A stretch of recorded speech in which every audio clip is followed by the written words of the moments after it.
اعوذ باللہ من الشیطان الرجیم بسم اللہ الرحمن الرحیم آیت نمبر 118 سورۃ البقرہ۔ وقال الذین، اور کہا انہوں نے جو لا یعلمون نہیں علم رکھتے۔ کون نہیں علم رکھتے تھے؟ پیچھے اللہ سبحانہ وتعالیٰ نے بتایا تھا مشرکین مکہ۔ لولا، کیوں نہیں، یکلمنا اللہ، کلام کرتا ہم سے اللہ، او تأتینا، آتی ہمارے پاس آیا کوئی نشانی۔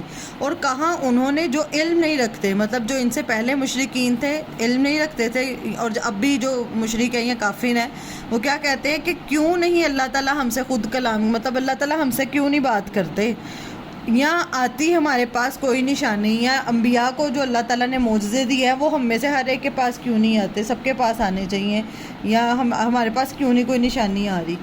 کذالک، اسی طرح، قولا، کہا تھا، الذین، انہوں نے جو من قبلہم، ان سے پہلے تھے، جو ان سے پہلے والے جو کافر تھے وہ بھی یہی باتیں کرتے تھے، یہ بھی یہی باتیں کرتے تھے۔ انہوں نے تو، کئیوں نے تو دیکھ کے بھی انکار کر دیا تھا نا، تو جس نے نہیں ماننا اس نے دیکھ کے بھی نہیں ماننا۔ مثل قولہم، مانند ان کی بات کے، جیسے یہ بات کر رہے ہیں ویسی بات ان سے جو پہلے والے کافر تھے انہوں نے بھی کی۔ تشابہت قلوبہم، مشابہ ہو گئے دل ان کے، مطلب ان کے مشابہ سے مراد ان کے جو دل ہیں نا وہ ملتے جلتے ہیں، جیسا دل ان سے پہلے لوگوں کے جو کافروں کے تھے ویسے ہی ان کے بھی ہیں۔ قد، تحقیق، بین الآیات، واضح کر دی ہم نے آیات، لقوم یوقنون، ان لوگوں کے لیے جو یقین رکھتے ہیں۔ اس آیت سے کیا مراد ہے کہ اللہ سبحانہ وتعالیٰ کہہ رہے ہیں کہ ان سے پہلے جو لوگ علم نہیں رکھتے تھے نا، جو کافر تھے، مشرکین تھے، وہ بھی یہی بات کرتے تھے کہ اللہ تعالیٰ ہم سے کلام کرے۔ اب جیسے یہود تھے، انہیں کیا مسئلہ تھا کہ جو نبی ہے وہ ان میں سے کیوں آیا ہے، اور جو مشرکین تھے ان کا دل کرتا تھا ہر ایک کے پاس جی الگ الگ، مطلب اللہ تعالیٰ ہم سب سے پرسنل میں بات کریں پھر ہم مانیں گے، ٹھیک ہے۔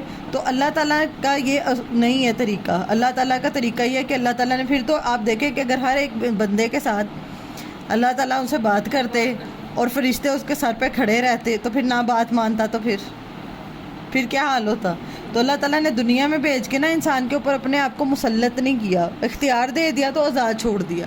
اب لوگ کہتے ہیں کہ اگر زمین پہ اتنا ظلم ہو رہا ہے تو اللہ تعالیٰ کیوں نہیں ظلم کو فوراً روک دیتے۔ اللہ تعالیٰ نے یہ آزمائش کے طور پہ دنیا بنائی ہے اور اس میں لوگوں کو چھوڑ دیا ہوا ہے۔ اب آپ کی مرضی ہے، اب جو اگر اللہ تعالیٰ ہر ایک کو روکنے لگ جاتے تو پھر امتحان کیا ہوتا؟ امتحان تو کوئی بھی نہیں ہوتا۔